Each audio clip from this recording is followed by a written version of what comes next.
Welcome to Kenton's videos. Enjoy the video. In this video, I will explain how to study reasoning from Yes Officer. To begin, focus on grasping the fundamental principles of logic, which form the bedrock of sound reasoning.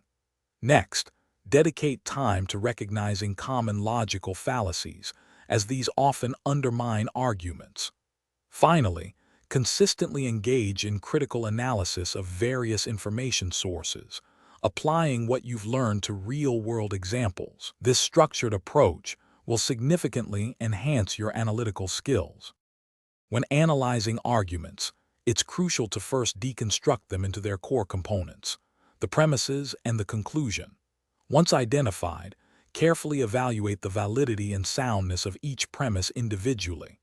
This step helps determine if the foundational statements are true and logically support the conclusion.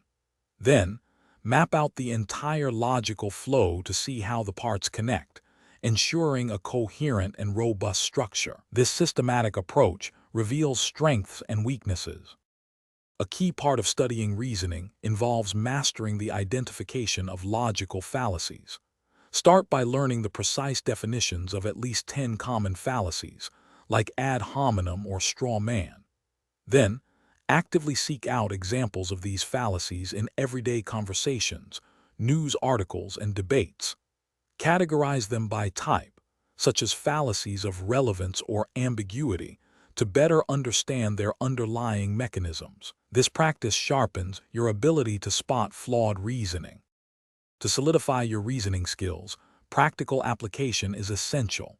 Participate in structured debates or discussions, where you can articulate your arguments and respond to others' points.